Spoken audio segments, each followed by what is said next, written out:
Needle holder. Important है, exam में बहुत बार पूछा गया है। सबसे पहले इसका डायग्राम देखिए। आप कोई भी डायग्राम देखें तो उसको आसानी से पहचान सके, उसके बारे में हम बात करेंगे। इसमें देखिए जो नीडल होल्डर है, ये आगे से जो इसका टिप पार्ट है वो क्या है, शॉर्ट है। ठीक है, शॉर्ट है और इस पर थोड़ा सा स्पेस पाया जाता है। ठीक है, जो सूचर वाली नीडल होती है, इसको ये आसानी से ग्रिप पकड़ सके उसका होल्ड करने के लिए इसका यूज करते हैं। जब भी कोई भी पेशेंट है उसको स्टिच करते हैं, सूचर करते हैं, तो उस वक्त जो भी नीडल है उसको इससे होल्ड करते हैं, उसके बाद में स्टिचिंग करते हैं। ठीक है, ये क्या है, नीडल होल्डर। नेक्स्ट देखिए प्लेन डिसेक्टिंग फोर्सेप्स। ये प्लेन डिसेक्टिंग फोर्सेप्स है। आप इसका डायग्राम देखिए। आप हर एक इमेज को ध्यान से देखिए। ठीक है, कुछ कुछ इमेज दिखने में एक जैसी लगती हैं लेकिन उनमें डिफरेंस होता है। ये किस काम में लेते हैं, ये ब्लंट डिसेक्शन के लिए काम में लेते हैं। डिसेक्शन का मतलब अलग करने के लिए। ठीक है, यह ब्लंट डिसेक्शन में काम में लेते हैं। एक तो होता है ब्लंट और एक होता है शार्प। ये किसके काम में लेते हैं, ब्लंट डिसेक्शन में। जैसे कोई डेलिकेट स्ट्रक्चर है, डेलिकेट मतलब कोई नाजुक या मुलायम स्ट्रक्चर है, उसको होल्ड करने के लिए, जैसे ब्लड वेसल्स है, नर्व है, पेरिटोनियम एंड मसल, उनके लिए, उनको पकड़ने के लिए काम में लेते हैं। किसको, प्लेन डिसेक्टिंग फोर्सेप्स। आप सबसे ज़्यादा ये डायग्राम है, इन पे फोकस कीजिए। नेक्स्ट हम बात करते हैं टूथ डिसेक्टिंग फोर्सेप्स। ठीक है, टूथ डिसेक्टिंग फोर्सेप। पहले हमने बात की थी सिंपल या नॉन टूथ डिसेक्टिंग फोर्सेप। इसमें क्या है, टूथ है। आप इसका टिप पार्ट देखिए, आपको वहाँ पे जो टीथ है वैसी संरचना दिखाई देगी। ठीक है, तो ये कौन सी है, टूथ डिसेक्टिंग फोर्सेप। इसको कहाँ पे काम में लेते हैं, जो टूथ फोर्सेप है यह वाउंड के सराउंडिंग मसल्स एवं स्क्रीन को ग्रास्प करने और होल्ड करने के लिए काम में लेते हैं। ठीक है, ग्रास्प और होल्ड का मतलब क्या है, पकड़ना। ठीक है, आप इसकी टिप पे देख सकते हो जैसे टीथ जैसी स्ट्रक्चर है, इसी कारण से इसको क्या बोलते हैं, टूथ डिसेक्टिंग फोर्सेप्स। डायग्राम को आप ध्यान से देखिए, आप इससे आसानी से इसका पता कर सकते हो। नेक्स्ट है एडसन डिसेक्टिंग फोर्सेप। ये भी दो प्रकार की होती है, एडसन डिसेक्टिंग टूथ फोर्सेप और Adson dissecting non tooth forceps. ऊपर वाली देखिए वो क्या थी, नॉर्मल थी, लेकिन ये कैसे आती है, नैरो आती है आगे से। ठीक है, बारीक आती है, पतली आती है और दिखने में कैसी है, डिसेक्टिंग फोर्सेप जैसी है, लेकिन ये आगे से नैरो आती है। नेक्स्ट हम बात करते हैं एक और इम्पॉर्टेंट की, जो है चिटल फोर्सेप। चिटल फोर्सेप का एग्जाम में बहुत बार पूछा गया क्वेश्चन, इम्पॉर्टेंट है ये भी। इसका यूज़ किस लिए करते हैं, स्टेराइल इक्विपमेंट को होल्ड करने के लिए। ठीक है, जो भी स्टेराइल इक्विपमेंट है, स्टेराइल गोज है, उसको पास करने के लिए सर्जरी के दौरान, और जो भी, अगर आपने जो भी स्टेराइल गोज ड्रम देखा होगा, उससे ड्रेसिंग गोज निकालने के लिए काम में लेते हैं, स्टेराइल इक्विपमेंट को पास करने के लिए काम में लेते हैं। आप इसको ध्यान से देखिए, ये आगे से ऐसे मुड़ा हुआ रहता है। ठीक है, एग्जाम में ये भी 2 या 3 बार पूछा गया है, इम्पोर्टेंट है। ऋषिकेश के एग्ज़ाम में पूछा गया था, एम्स दिल्ली के एग्ज़ाम में भी पूछा गया था। जब भी चिटल फोर्सेप है उसका यूज ना हो तो उसको मेथाइलिड स्प्रिट के कंटेनर में रखते हैं। नेक्स्ट देखिए लॉन्ग स्ट्रेट आर्टरी फोर्सेप।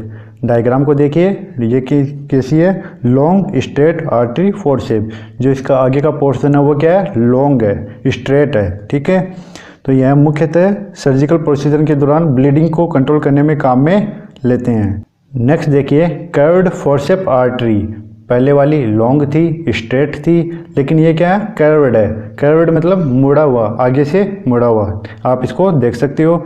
इसका यूज किस में करते हैं, इसका यूज हीमोस्टेट में करते हैं। ठीक है, हीमोस्टेट में इसका यूज करते हैं, जैसे पेरिटोनियम और फेसिया के एज को होल्ड करने और कट करने के लिए कर्व्ड आर्टरी का यूज करते हैं।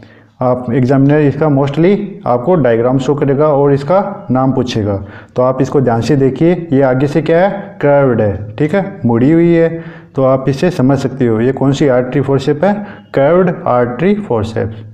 नेक्स्ट देखिए इम्पोर्टेंट है, अभी सफदरजंग की एग्ज़ाम हुई थी, उसमें भी ये इसका क्वेश्चन आया था, स्पॉन्ज होल्डिंग फोर्सेप्स। लेकिन उसमें पूछा था जो भी स्वैब है, जो भी स्पॉन्ज है, उसको होल्ड करने के लिए। तो इसमें देखिए जो ये फोर्सेप है, जो भी सर्जिकल प्रोसीजर के दौरान इसको जो भी गोज स्क्वायर है उसको पकड़ने के लिए काम में लेते हैं, जिससे जो गोज है सर्जिकल साइट पर निकलने वाले ब्लड को या जो भी फ्लूइड है उसको एब्जॉर्ब कर सके। ठीक है, इसको ध्यान से आप आगे से देखिए इसकी स्ट्रक्चर। कोई भी डायग्राम है आप उसको ध्यान से देखिए, उसकी स्ट्रक्चर को देखिए, आप उसको अच्छे से देखोगे तो आप जल्दी समझ जाओगे। ठीक है, कई जो इंस्ट्रूमेंट है वो दिखने में सेम से लगते हैं, तो आप उसमें डिफरेंस पहचानिए। इसको आगे से देखिए, ये कौन सा है, स्पॉन्ज होल्डिंग फॉरसेप, इम्पोर्टेंट है। इसका दूसरा नाम है Forster Ballenger sponge forceps. Next देखिए Kocher artery forceps. Kocher artery forceps important है, अभी भी ये इसका भी एग्जाम ये फिलहाल ही सफदरजंग में पूछा गया था इसका क्वेश्चन। इसमें देखिए इसका यूज़ जो अम्बिलिकल कॉर्ड है उसको क्लैंप करने के लिए काम में लेते हैं, बेटर ग्रिप के लिए, और जो भी वेसल्स है उसको क्लैंप करने के लिए इसको काम में लेते हैं। इसको आगे से देखिए, इसके आगे भी टिच जैसी संरचना है। ठीक है, इसको आप ऐसे पहचान सकते हो, ये कौन सी है, कोचर आर्टरी फॉरसेप्स, इम्पोर्टेंट है। नेक्स्ट देखिए एलिस टिश्यू फॉरसेप्स। जो एलिस टिश्यू फॉरसेप्स है इसका यूज़ मोस्टली डी एंड ई के दौरान सर्विक्स के जो एंटीरियर लिप है उसको पकड़ने के लिए काम में लेते हैं। एलिस टिश्यू फॉरसेप्स, इसको ध्यान से देखिए तो आप इसको बहुत सारी आपको जो टिच जैसी स्ट्रक्चर है वो देखने को मिलेगी एलिस टिश्यू फॉरसेप्स में। जो सर्विक्स है उसके एंटीरियर लिप्स को पकड़ने के लिए काम में लेते हैं, और जो भी पेरिटोनियम है, रेक्टल शीट है और वेजाइनल म्यूकस है उसके मार्जिन को होल्ड करने के लिए भी एलिस टिश्यू फॉरसेप्स को काम में लेते हैं। एलिस टिश्यू फॉरसेप्स, इसका भी क्वेश्चन आता है, और इसके साथ में इसके एक जैसे दिखने वाली वल्सलम, उसका भी पूछा गया एग्जाम में।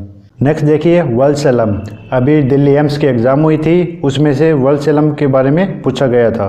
वल्सलम, इसको ध्यान से देखिए, ये आगे से थोड़ा सा कर्व्ड होता है। ठीक है, स्ट्रेट में थोड़ा सा कर्व्ड होता है, और इसका जो यूज़ है वो वेजाइनल ऑपरेशन के दौरान काम में लेते हैं। डी एंड सी में यूट्रस की मोबिलिटी को भी इवैल्यूएट करने के लिए वल्सलम का यूज़ किया जाता है। आप इस डायग्राम में इन पे फोकस बना के रखिए कि इनका यूज़ कहाँ पे किया जाता है। इसका यूज़ डीएनसी में किया जाता है। ये क्या है, वल्सलम। ये इसका भी 2 बार पूछा गया एग्ज़ाम में, एक बार एम्स दिल्ली और एक बार एम्स ऋषिकेश में भी पूछा गया है।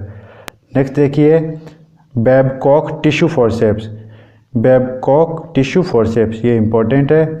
अगर आप इसका टिप पार्ट देखोगे तो आपको वहाँ पे फिंगर रिंग शेप का दिखाई देगा। देखिए ध्यान से बेबकॉक टिश्यू फॉरसेप्स को, आपको आगे की तरफ जो भी रिंग फिंगर होती है वैसी स्ट्रक्चर दिखाई देगी।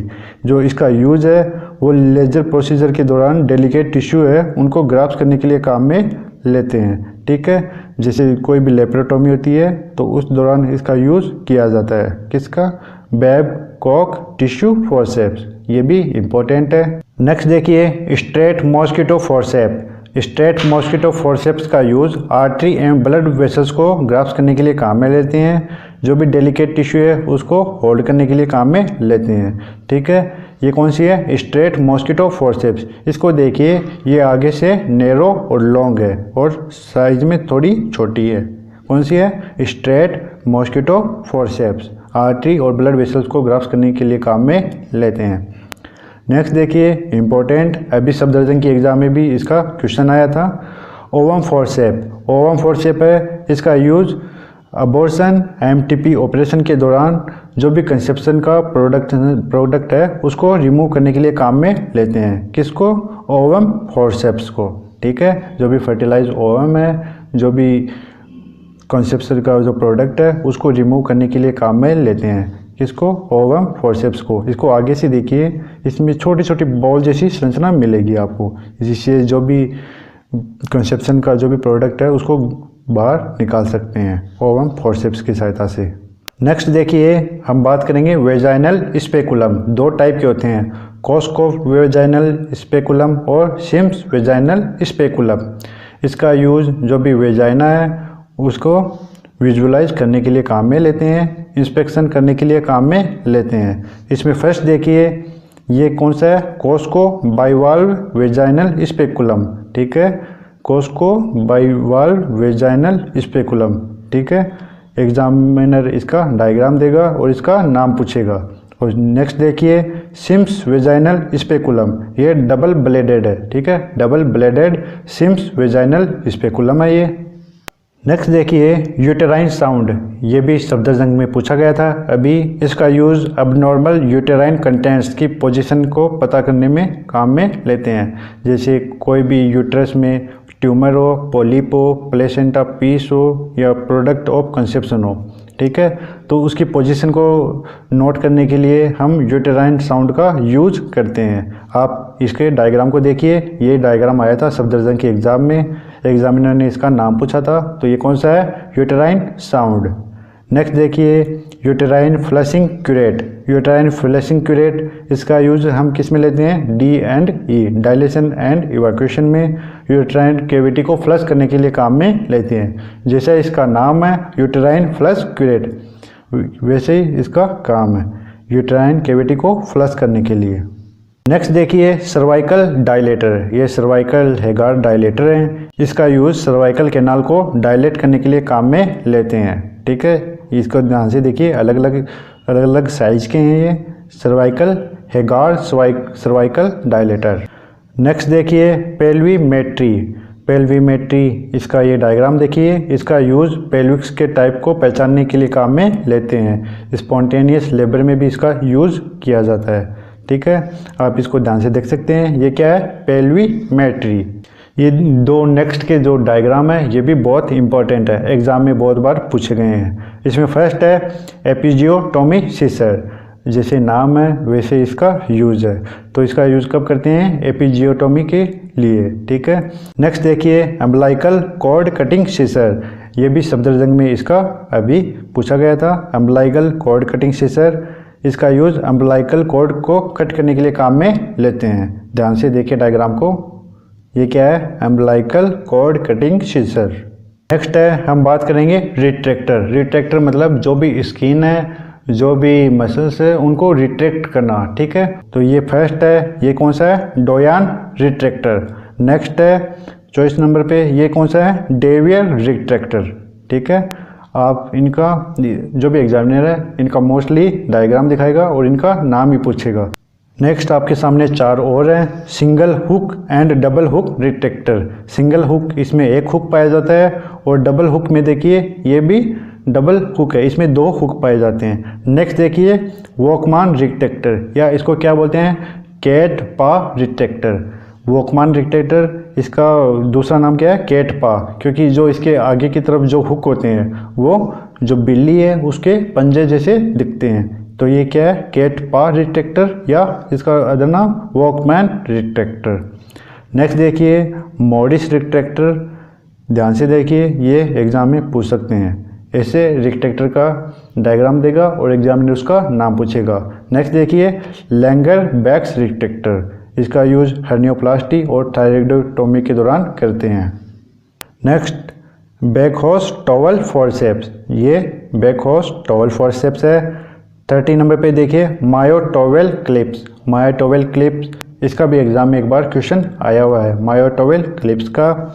नेक्स्ट देखिए बार्ड पार्कर नाइफ हैंडल, या इसका दूसरा नाम क्या है, स्कैल्पेल्स हैंडल, ठीक है। जब भी कोई भी सर्जरी होती है तो इसके अंदर क्या लगाया जाता है, ब्लेड लगाया जाता है, उसके बाद में कट किया जाता है, तो इसका यूज़ क्या, किस नाइफ हैंडल या जो ब्लेड हैंडल या स्कैल्पेल्स हैंडल, ठीक है, जो ब्लेड है उसको होल्ड करने के लिए काम में लेते हैं।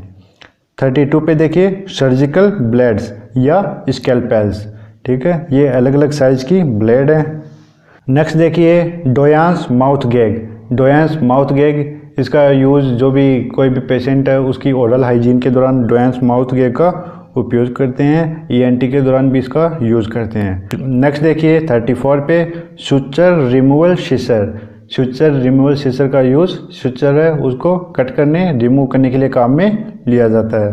35 देखिए प्रोक्टोस्कोप या रेक्टोस्कोप, इसका यूज़ है वो रेक्टम को विजुअलाइज करने के लिए काम में लेते हैं। नेक्स्ट देखिए पिनार्ड फिटोस्कोप, इम्पॉर्टेंट है, पिनार्ड फिटोस्कोप का यूज़ जो भी फिटल हेड साउंड है उसको डिटेक्ट करने के लिए, फिटस की हेड साउंड को सुनने के लिए पिनार्ड फिटोस्कोप का यूज़ करते हैं।